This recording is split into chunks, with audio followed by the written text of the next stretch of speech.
Good morning. Good We morning. are here with Kevin Woodhouse on Montreal Talks. We are here to make sure that you know what happened all week long. On is this our cold and frosty morning. God, it was cold this morning. Gadzooks, Yes, like you always that's say. right. Gadzooks. It was cold. All right, we're winding up your news for the week. Let's get right to it. CFER, which is C-F-E-R. So you went to that. I didn't get a chance to attend that, but you went to that. Tell me what that was like. So you met up with 40 kids, 40 students? 40 kids. I was invited there by the Blue Knights, the head of the Blue Knights. The Blue Knights are former police officers. Retired police officers. Retired Yes. police officers from the region. There's a West Island chapter of the Blue Knights, and they are our former police officers that are getting together to give back. Nice. So they give back alongside of every other organization. They're just not quite as famous because, for obvious reasons, Well, they just don't get as much press. They don't get as much press. You know, that's and maybe that's something we can change for the new year. I was kind of hoping you would. Yeah, for sure. You can get that written for Definitely me. write something about that for them. So Okay. what was the event? What happened? It was a pool tournament, like a billiards tournament. Nice. So I've been watching my writing all week because pool tournament makes it sound like we're going swimming, but we're not. So, so 40 kids got together to do this with the Blue Knights to raise funds for the actual program. For the program itself. CFER programming Amazing. is under the Lester V. Pearson School Board, I believe, and it's a program that's a work integration program that Oh, allows... that's great. Such a necessary thing. It is Yeah, necessary. These kids are amazing. I wanted to take every one of them home. They all have various challenges, and I was just like wanting to scoop them up. I think that's my problem. I in think the we world. should give a shout out too to the dance moves of you guys. That was really Oh. nice. That was really positive. At the end of your video, you guys were all dancing it up, so it looked like you guys had a really, really good time. Yeah. Now the question is, what's next for these guys? Like they're doing some fundraising. Is this to keep the program going, or is this for something specific? Were you there for something like a specific event they want to plan for? This next year? was specific to this day, and they wanted to make this about this day. But the program is in jeopardy in the sense that it doesn't have a home Adequate- base. Okay.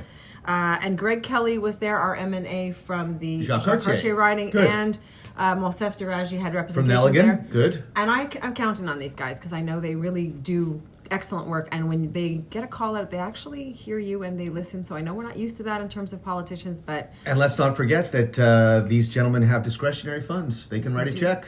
CFER. I know CFER. Help them out. And I gotta ask you guys, like, if something should go wrong with this program and our guys can't get it done because they will try. I know they are already trying. Yeah. If it doesn't work, we're taken to the streets in protest. Good. So Gotta that's keep those kids dancing. So man. 2020. Yeah. Well, 2020 we'll Somehow. talk more about the CFER. And we'll talk more about the Blue Knights. They're definitely two organizations that, like you said, a little bit under the radar, and we're going to change that for next year. And that's my friend Jason Biazzi. We train together at the gym. So Oh, excellent. yeah, I'm Excellent. really happy. These 40 students need us. Now, just before we move on, now you said the CFER is based out of Riverdale. Riverdale. Which kind of, in a small way, leads to another piece of big news that happened this week. Go for it. I haven't watched the whole thing yet, so I'm gonna let Kevin handle this. Riverdale, as we know, because I was going through our year in review, and around January of last year, 2019, they were talking about, by the way, Riverdale might get switched over, which we know it's gone, right? It's now part of the Margaret Bourgeois. Well, this week there was another bomb dropped by the Lester B. Pearson School Board. My former alma mater, St. Thomas, is going to become an adult ed center. That building on Ambassador in Point Claire is going to house their adult ed continuing education. So any day student from St. Thomas is now going to be jeted over to Lindsay Place, and Lindsay Place is going to be called St. Thomas. Nobody's confused. Don't worry about a thing. So, I mean, though that was sort of a story that was whispers in the winds, and piff, it came to be this week. So that's a story that's going to be ongoing, but I think it's a done deal. So anyway, Okay, kind of a weird. We will keep you in tune with Thank you, what's Bill going on. 101, for not allowing Anglo or New Canadians to go to English school. So there you go. And Yeah. that's why we have declining enrollment. It's as simple as that. It's a thing. We will be covering that further in the new year. Now, Merry Christmas. Now, another event that you got to go to that I missed was Aurora Cannabis won the West Island Chamber of Commerce Business of the Year. They did. And Yes. I went to see this, and that I haven't been allowed to. I have to get all my footage cleared by Aurora before I can actually put it up online. Which means she's seen plants. I saw plants Yeah, this yeah. time. There was plants and tons of them, and really this business... It's kind of, you got to say, I mean, all joking aside, it's a pretty interesting setup. Like, It is beautiful, yeah. and we have 750,000 soft gels that are made on site in Point Claire. I know you guys don't know where this is because there's no sign on it or anything. They can't advertise. They It's can't. right next to the Wellesley. Yes. Near the Manoir. That's anyway, right. that's a beautiful. It's off Alton or Alston. Yeah. Yeah. The thing is, I remember interviewing. I remember talking to Andrea? them. Yeah, Andrea and Nicole, former politicians, both of them, which is kind of interesting. Nicole AIDS. worked for, and Andrea ran for the Conservative Party, which is always neat to see a conservative running something like that, which is cool.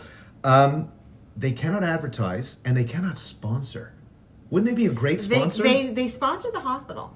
Yes, but they can't like billboard it and Yeah. say like, we can't. Hey guys, this is sponsored by Aurora, because There's a very you know large they have problem. the funds for it. You know, I mean, like They do, and Yeah. they're really not suffering in that and they sense. want to. And the thing is too, when you talk to Andrew, you talk to Nicole, they want to be out there. They want to be front and center. They want to sponsor CFER. They want to help out, but There's the, limitations. The government is restricting that ability to do that. Even ads on like 94.7 or any of the stations, or even on our site, they can't advertise the way that other people advertise. That's right. The restrictions are ginormous, Huge. and we have a center called Cannabis 57 in St. Anne de Bellevue that helps those who are struggling through the medical cannabis journey.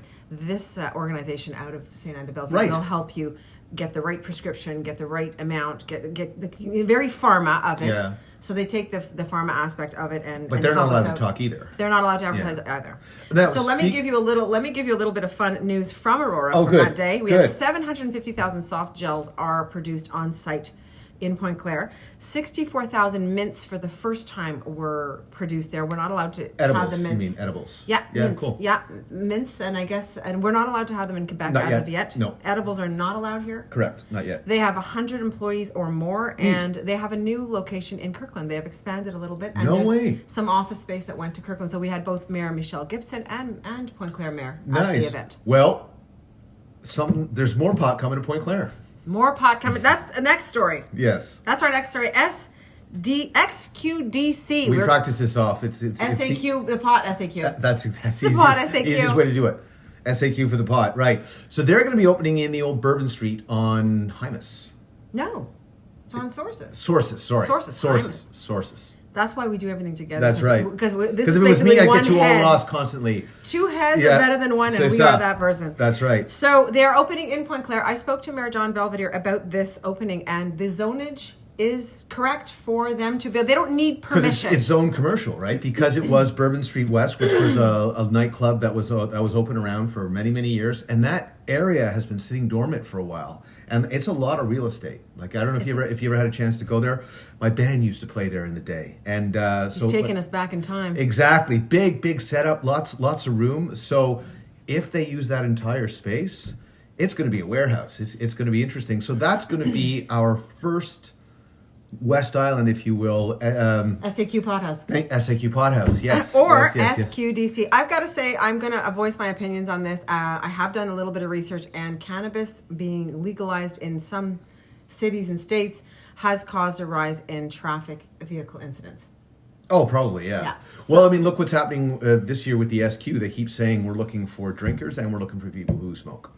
It's going to be a thing, eat or and whatever. we have to be really responsible, which is tough to do. But anyway, SQDC will be coming to Point Claire, and it is not up to the municipal government to block it. So don't be sending John messages because it's not going to work. It's not up to him. There's a legal precedent that they're allowed to come in. There was a certain number allowed. I think it was 10. 140 across the Wow, city. but originally there was like 10 for the entire province, and then it went up to 15, and then up to 20. So we're gradually seeing it. And there's only 5 in Montreal. That's it. I mean, there's. So but they're coming out, and, Yeah, and it's coming our way, and it's not John's fault. No, but I do want to say this to the CAQ with your recent rules that you made. What they're doing to me is they're demonizing pot smokers. If you're a property owner, if you have a house and a yard, smoke all you want. If you an apartment dweller, no, you can't smoke. So if you're poor, if you're Explain poor, why you're not clear. I get it because you told me about it. because the government said no. Our government You're not allowed have- to smoke in quite- the hallways. You can't smoke in the hallways. You can't smoke in a building that you don't own, and you're not allowed to smoke outside. So where are you supposed to smoke in a? You have to be a property owner. And I find that really cruel. The other thing I have a problem I don't with. know if I find it cruel. I find it like I don't want people smoking pot next to me if I don't smoke pot. I don't like that. No, but you understand. Okay, outside is fine, but so someone who needs it medicinally and lives in an apartment, what do they do? Oh, I didn't look at it that way. Everyone in my mind is like got cornrows and smoking and Yeah, but you're doing- thinking of potheads who just wander around like it's like go to St. Anne's, walk the dog at 6:30 in the morning, you'll smell it, which I love about my city. Like that St. Anne's don't sleep, man. Okay. All right, we're going to move on to the Agglomeration Council because they have the Aglo of Montreal, these 13 The municipalities. gift that keeps on giving or taking, the gift that keeps on taking. Keeps on taking.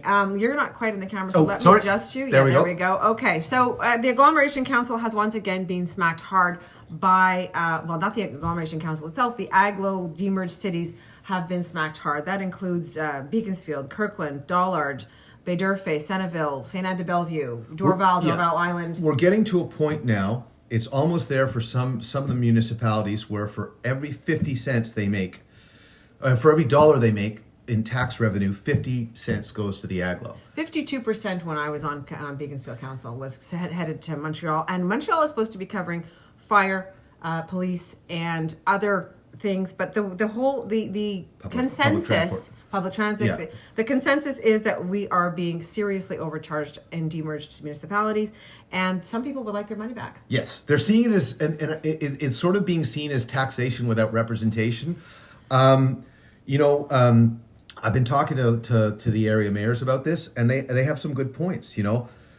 We are paying so much more, as you said, for these services, but there's not an extra bus in the West Island. There's not an extra fire truck. There's Certainly an not extra, a metro. Yeah, and there's not an extra cop. So, But with traffic, we got. so where's the money going? Yeah, traffic we have. Traffic, we got. So where's the money going? And Beaconsfield is looking at a $12 million surcharge. yeah, And I know that I was listening to Michelle Gibson talking. I think it was 150 million is what the 13 municipalities feel. that's right. they've That's been what they feel overcharged. they've been overcharged. Now, the problem is, and we've said this before, the city agglomeration makes up 87 to 88%.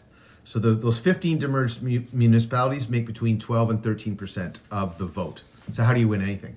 They right? never win anything, and they're completely taking. They said something. Wait, we had a good quote that one of the Dorval mayor had said. The West Island demerged cities are ATMs for the city of Montreal. And then we're overpaying. I don't know why. I got to tell you guys, when I put up a post about this subject, I get very few views. Like, you guys have got to understand, this is happening to us. We processed it 2 years ago, Yeah. and 200 people showed up. This is all of us, guys. This Unchecked, is the it'll entire- just keep going. Next week, in 2 years, we'll be paying 75%. Because I think the only way to stop is to get people to stop paying. But it's hard to do. It's You hard can't stop paying because they have a governing. Exactly. It's hard to tell No. people, like, everyone stop paying. It doesn't matter because they come in and take over. They become martial law. That's right. That's not a thing. Not paying is not a thing. I actually suggested it once. There is one change. The provincial government has mandated to the Aglo and the demerged cities, you have to imagine that you mandate them that you have to sit and talk. They have to sit and talk. And They have till August. Quebec is in charge of this, eh? By Yeah. the way, this is not you'd think Right Montreal to would your be in charge. M&As. This is a Quebec thing. It is governed by Quebec. The Correct. structure comes down from Quebec. So yes, it's on the Montreal slate, but Montreal's living the Vida Loca with us, so they're not No gonna doubt. they're not gonna change it. Why would they? They have no motivation to change it. All the money that we give, looking at 150 million in Yeah. surcharge for the 13 municipalities, come on. They're not. Who wants to give it back? No, exactly. It pays for a lot of bikes. A lot of bike A lot of paths. bikes. All right, so we will get on to the seriously part of our programming. Yes, that's right. Now we get to we've done the quote unquote serious stuff. Now we get to have A little fun. Actually, this one's a little fun, but it's also kind of dark. It's dark and it's Kevin's choice, so I'm going to let him roll with it. Go for it. Porch pirates. What the heck is going on? Porch Pirates. Now, it's been making the rounds on social media. Unfortunately, this is not a new thing, right? You see on the Ring camera, you see the doorbell cam, the FedEx truck or the Amazon truck shows up, the package is dropped off, it leaves, and then you count like 3 seconds and some nefarious little van comes up and out they come and they grab your stuff. Now, I'd like to put something in this stuff like people have food talked about openers. that, making glitter bombs. Other people have said, like, take empty boxes. If everyone would put out an empty package, imagine if everyone listening here, we all put out empty packages, so you just drive them nuts. Like they'd be picking up empty packages. Some people say fill them with water. Some people were saying put explosives in there. Let's stop that. It's your products there. Let's not do that. Let's not go great, but a bunch of bricks. Let's make it heavy. You could do would that. Get Make it into the awkward. car, Exactly. Or and put a then you go, rope "Oh, on it or shoot." something or whatever. But this one, the reason I wanted to bring this up, Rhonda, is a woman in Minneapolis gets her package stolen. That's bad. But there's a note left by the thief. They're getting saying, bold. Thanks for your thing. And it was signed new owner of this package. That's mean. So I mean, not seriously? only- Come on, it's seriously? Christmas. All right, it's Christmas. Leave the packages at the door. Stop being a porch pirate. We wanted to wish you a very merry, Yes. Merry Christmas, Happy Holidays. And all to you and yours, and we will see you in the new year, folks. See you in the new year. Take care. Bye.